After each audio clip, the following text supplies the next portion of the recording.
Hallelujah hallelujah. खुदा की तारीफ करते हैं, स्तुति करते हैं। खुदा यीशु की तारीफ हो, बड़े की तारीफ हो। और क्योंकि ये वो दिन है जिसमें हम खुदा की सलीब को याद करेंगे। और मंडे को जैसा कि आपको मालूम है कि हमारी इबादत है, ख़ास इबादत जिसमें यीशु मसीह की सलीब और ख़ास कलमात की बात होगी। तो इन ईदों के हवाले से हमने लास्ट टाइम भी बात की थी। आज हम खुदा के कलाम में से एक ऐसी भेद की बात सीखेंगे जो कलाम में बहुत देर से छुपी रही, बड़े सदियों से, साल हर साल से, लेकिन खुदावन ने इस आखिरी ज़माना में उसको खोला है। मेरे साथ देखिए मत्ती की इंजील उसका 13वां बाब,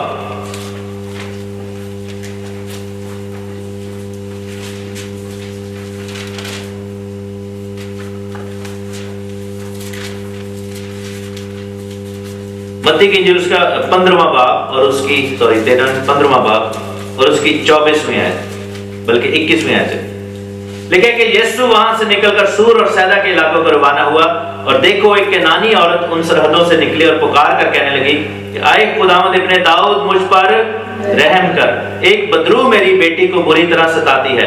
मगर उसने उससे कुछ जवाब ना दिया। और उसके शागिर्दों ने पास आकर उससे अर्ज की कि उसे रुखसत कर दे, क्योंकि वो हमारे पीछे चलाती है। उसने जवाब में कहा कि मैं इस्राएल के घराने की खोई हुई भेड़ों के सिवा और किसी के पास नहीं भेजा गया। यीशु मसीह किन के पास भेजा गया? The lost sheep of the house of Israel। House of Israel क्या है? आमतौर पर इस वर्ष को लोग मिस इंटरप्रेट करते हैं कि यीशु पहले यहूदियों के पास आया, यहूदियों ने उनका इनकार कर दिया, फिर जो मैसेज जो है वो जेंटाइल्स के पास चला गया। नहीं, इसका मतलब ये नहीं है। इसका मतलब ये है कि यीशु मसीह की पहली आमद जो थी, that was to recover the 10 tribes, that was to bring those 10 tribes back, that was to bring those house of Israel back into the house। खुदावंद की पहली आमद का मकसद क्या था? कि इस्राएल के घराने की खोई हुई भेड़ें जो हैं उनको वापस लेकर आऊं। वहां पर जो यीशु मसीह के टाइम पे जो मुल्के इस्राएल में, यानी कि मुल्के केनान में जो लोग थे वो कौन थे? यहूदा का घराना। वो कौन लोग थे? यहूदी लोग थे। वो लोग जो थे वो इस्राएल के घराने में से नहीं थे, वो यहूदा के घराने में से लोग थे। इस्राएल के घराने के लोग कौन थे? खुदावंद ने क्या कहा कि my first coming is to recover the house of Israel. मैं इस्राएल के घराने की खोई हुई भेड़ों के सिवा किसी के पास नहीं भेजा गया, मैं यहूदियों के पास नहीं भेजा गया। दूसरे अल्फाज में खुदावंद कह रहे हैं, खुदावंद दूसरे अल्फाज में कह रहे हैं कि मैं यहूदियों के पास नहीं भेजा गया, मैं इफ्राइम के पास भेजा गया। मैं 10 कबीलों के लिए आया हूं, क्योंकि ये भेड़ें जो है वो खो चुकी थी। खुदावंद ने क्या कहा कि जब जिसकी 99 भेड़ें उसमें से एक खो जाए तो वो क्या करता है? 99 को छोड़कर एक के पीछे चला जाता है। खुदावंद की बादशाही कैसे है कि एक औरत थी जिसके पास कितने सिक्के थे? 10 सिक्के थे, उसमें से एक जो था वो खो गया। और उसको क्या किया? उसने तलाश किया।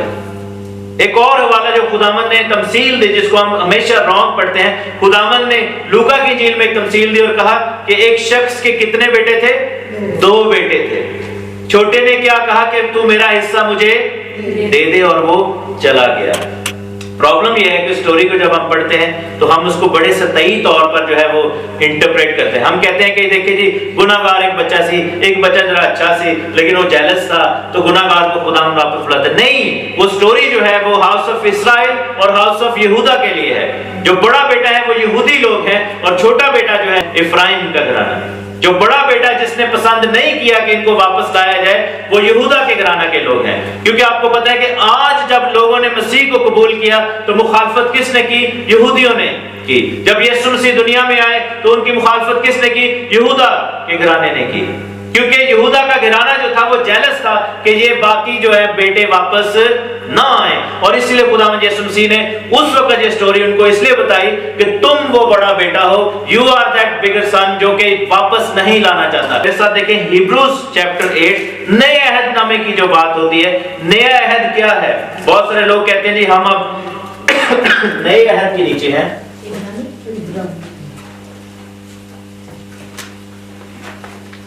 लेकिन एक चीज हम देखेंगे कि खुदावंद ने जो नया अहद बांधा है वो किसी जेंटाइल के साथ नहीं बांधा, खुदावंद ने किसी और कौम के साथ नहीं बांधा।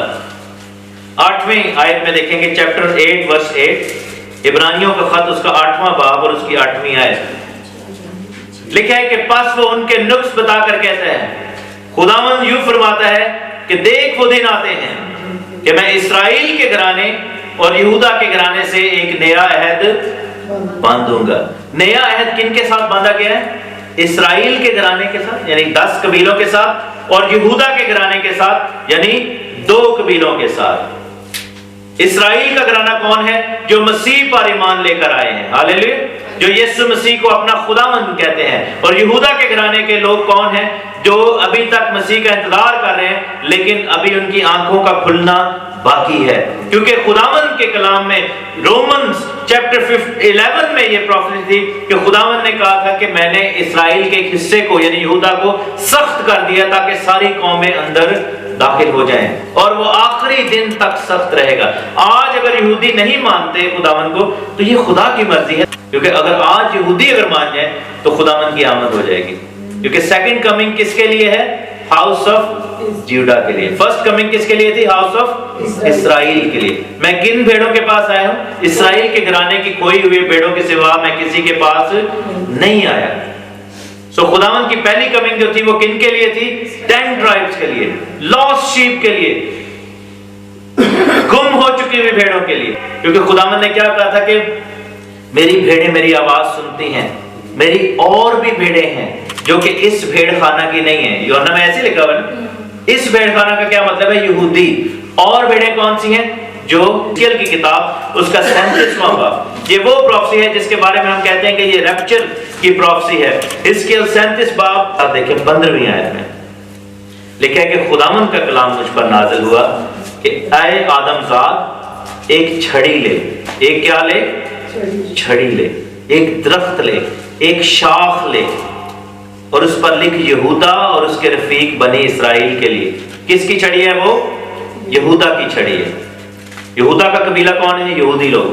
پھر لکھے کہ دوسری چھڑی لے، دوسری شاخ لے، دوسرا درخت لے، اور اس پر لکھ افرایم کی چھڑی۔ کس کی چھڑی؟ افرایم کو کیا بلیسنگ دی تھی یوسف نے؟ کہ تجھ میں سے قومیں نکلیں گی، اور قومیں کیسے نکلیں گی؟ کس کے وسیلہ سے؟ صلیب کے وسیلہ سے، 10 قبیلے کی۔ اور لکھا کہ افرایم کی چھڑی یوسف اور اس کے رفیق تمام بنی اسرائیل کے لیے۔ نیا عہد کن کے ساتھ باندھا گیا ہے؟ یہودا اور افرایم کے ساتھ۔ 2 بیٹے کون کون تھے؟ چھوٹا بیٹا جو تھا جو پیسے لے کے بھاگ گیا تھا وہ کون تھا؟ افرایم، کھوئی ہوئی بھیڑیں۔ اور بڑا بیٹا کون تھا؟ یہودا۔ اور یہاں پر لکھے کہ 2 چھڑیاں لی، 2 شاخیں لی، اور ان کو خداوند نے کیا کیا؟ ایک کر دیا، اور لکھا کہ ان کو جوڑ دے اور ایک ہی چھڑی تیرے لیے ہو جائیں گے، اور وہ تیرے ہاتھ میں ایک ہو جائیں گے۔ جب تیری قوم کے لوگ تجھ سے پوچھیں گے اور کہیں گے کہ ان کاموں سے تیرا کیا مطلب ہے، کیا تو ہم کو نہیں بتائے گا؟ تو ان سے کہنا کہ خداوند خدا یوں فرماتا ہے کہ دیکھ میں یوسف کی چھڑی کو جو افرایم کے ہاتھ میں ہے اور اس کے رفیقوں کو یعنی کہ باقی 9 قبیلوں کو جو اسرائیل کے قبائل ہیں لوں گا، اور یہودا کی چھڑی کے ساتھ جوڑ دوں گا جو ان کو ایک ہی چھڑی بنا دوں گا، یعنی کہ مسیحیوں کو اور یہودیوں کو ملا کر ایک بنا دوں گا۔ لکھے کہ وہ چھڑیاں جن پر تو لکھتا ہے ان کی آنکھوں کے سامنے تیرے ہاتھ میں ہوں گی، اور تو ان سے کہنا خداوند یہ فرماتا ہے کہ میں بنی اسرائیل کو قوموں کے درمیان جہاں جہاں ہو گئے ہیں نکال لاؤں، اور ہر طرف سے ان کو فراہم کروں گا، اور ان کو ان کے ملک میں لاؤں گا۔ میں ان کو اس ملک میں اسرائیل کے پہاڑوں پر ایک ہی قوم بناؤں گا، اور ان سب پر ایک ہی بادشاہ ہوگا۔ وہ آگے کو نہ 2 قومیں ہوں گے، نہ 2 مملکتوں میں تقسیم کیا جائیں گے۔ آج کل کیا ہے؟ 2 قومیں، کہ تسی کون ہوندے جی؟ اسی یہودی ہونے ہیں، تسی کون ہوندے جی؟ اسی کرسچن ہونے ہیں۔ ہماری قوم کے ہم مسیحی ہیں، ان کی قوم کیا ہے؟ وہ یہودی ہیں۔ وہ علیحدہ چھڑی بن گئی، ہم ایک علیحدہ چھڑی بن گئے۔ وہ اپنی راہ نکل گئے، ہم اپنی راہ نکل گئے۔ لیکن یسوع نے آ کر کیا کیا ہے کہ ان دونوں چھڑیوں کو پکڑا ہے اور ان کو ملا کر ایک شاخ بنا دیا۔ ٹھیک ہے؟ تب پھر کیا ہوگا؟ تب پھر ایک ہی گلہ ہوگا اور ایک ہی چرواہا ہوگا، ایک ہی بادشاہ ہوگا، اور 2 قومیں نہیں ہوں گی، جیلسی نہیں ہوں گی۔ That is God's plan۔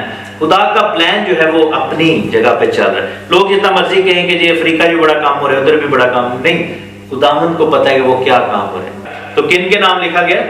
عبرانیوں کے نام لکھا گیا۔ مسیحیوں کے لیے ایک اور بھی لفظ ہے، وہ کیا ہے؟ عبرانیوں، ہیبروز، کیونکہ ہم اپنے باپ ابراہیم سے ہیں، ٹھیک ہے نا؟ اور हमारा सब का बाप जो है वो कौन है? खुदा यीशु मसीह। और बाइबल में लिखा है खुदावंद खुदा, तो बाइबल में लिखा है कि हम सब जितनों ने बपतिस्मा लिया है हम इब्राहिम के वारिस, वादा की नस्ल के वारिस हो गए हैं। कैसे हुए हैं? ये चीज यहूदी को नहीं समझ आती, क्योंकि यहूदी नहीं देखना चाहता, वो नहीं चाहता कि इफ्राइम के कबीला के लोग वापस आ जाएं, यहूदी नहीं चाहता कि 10 कबीले आ जाएं, वो जेलस है। उनको ये होता है कि ये इन्होंने हमें छोड़ दिया, ये लोग हमें छोड़कर निकल गए। सामरियों से वो क्यों नफरत करते थे? क्योंकि वो नॉर्दर्न ट्राइब्स के लोग थे, उनको वो जो है वो नापसंद करते थे। लेकिन खुदावंद यीशु मसीह ने अपनी प्रीचिंग का आगाज नीचे से यहूदा से क्यों नहीं किया था? ही स्टार्टेड फ्रॉम गैलिली, जो कि नॉर्थ में था, क्योंकि वो नॉर्दर्न किंगडम को रिप्रेजेंट कर रहा था। लेकिन जब खुदावंद यीशु मसीह अपनी सेकंड कमिंग में आएंगे तो बाइबल में लिखा है कि जिन्होंने उसको छेदा वो उसको देखेंगे। किन्होंने छेदा था? हाउस ऑफ यूडा ने छेदा, यहूदा के घराने ने उनको छेदा था, यहूदा के घराने ने उसको कील लगाए, यहूदा के घराने ने उसको सलीब दी। लेकिन हाउस ऑफ इफ्राइम के लिए वो आए थे। खुदावंद आपको बड़ी बरकत दे, आमीन। फरमाने अल्लाह रब्बुल इज्जत है, बेशक जो ईमान लाए और अल्लाह के लिए घर बार छोड़े और अल्लाह की राह में अपने मालों और जानों से लड़े, अगर वो दीन में तुमसे मदद चाहें तो तुम पर मदद देना वाजिब है। सूरह अल-इन्फाल आयत 72। गैर मुस्लिम जब इस्लाम कबूल करता है, उसका खानदान, रिश्तेदार, बरादरी उसकी जान की दुश्मन बन जाती है, उस पर तशद्दुद होता है, उसे घर से निकाल दिया जाता है, वो तही दस्तो तही दामन हो जाता है। इस सूरत में उम्मत मुसलमान की जिम्मेदारी बनती है कि उसे पूरी तरह दीनों दुनिया में बहाल किया जाए। न्यू मुस्लिम का इकराम करना मेरे आका करीम सल्लल्लाहु अलैहि वसल्लम की सुन्नत मुबारका है। सही बुखारी 3344 हदीस मुबारका और सही मुस्लिम दूसरी जिल्द हदीस मुबारका 1064। इसी जिम्मेदारी का एहसास करते हुए मैंने यानी मोहम्मद इब्राहिम कादरी ने अदारा बराए तहफ़्फ़ुज़ व बहाली नौ मुसलमीन कायम किया है। अदारा के मकसद गैर मुस्लिमों में तबलीग करना, न्यू मुस्लिम बहन भाइयों की दीनी तालीम और तरबियत, न्यू मुस्लिम बहन भाइयों के रोज़गार और रिहाइश का बेहतरीन और मुस्तकिल हाल, न्यू मुस्लिम बहन भाइयों की शादी ब्याह और कानूनी मामलात में भरपूर अमदाद इंशाअल्लाह अज़्ज़वजल। बराए करम अपनी ज़कात व सदक़ात और फितराना से भरपूर इमदाद फरमाएं। बराए राब्ता व अमदाद 0305 890 2412 मोबी कैश अकाउंट मोहम्मद इब्राहिम कादरी। अल्हम्दुलिल्लाह मुझे अपनी ज़ात के लिए आपके एक पैसे की भी ज़रूरत नहीं, क्योंकि मेरी अच्छी जॉब है और मेरे पास अच्छी आमदन है, मेरे मामलात सही हैं। 13-14 साल से मैं जिस लेवल पर लाइफ गुजार रहा हूँ और मैं इसका आदी हूँ। आपका एक एक पैसा न्यू मुसलमीन यानी कि जो नए मुसलमान हो रहे हैं, जिनको मैं खुद कलमा पढ़ा रहा हूँ या कहीं और से उन्होंने कलमा पढ़ा और वो अब दायरा इस्लाम में है। अब एक मुसलमान जब दीन इस्लाम में आता है तो बिल्कुल खाली हाथ होता है, बिल्कुल खाली हाथ। जो उसने सूट पहना होता है वही उसके तन पे होता है और जो उसने जूते पहने होते हैं वही उसके पास होते हैं। वरना जैसे ही वो, अब मैं भी अच्छी फैमिली से बिलोंग करता हूँ, मगर यानी कि स्ट्रॉन्ग रुपये पैसे वाली फैमिली से बिलोंग करता हूँ, मगर जैसे मैंने इस्लाम कबूल किया तही दामन हो गया, तही दस्त हो गया। तो अल्हम्दुलिल्लाह मैंने तो मजदूरियाँ की वगैरह सेट हो गया। तो अब जो न्यू मुस्लिम होते हैं, अब वो बेचारों को स्टैंड करने के लिए, एक न्यू मुस्लिम को स्टैंड करने के लिए पाकिस्तानी रुपयों में 5 लाख रुपए की जरूरत पड़ती है।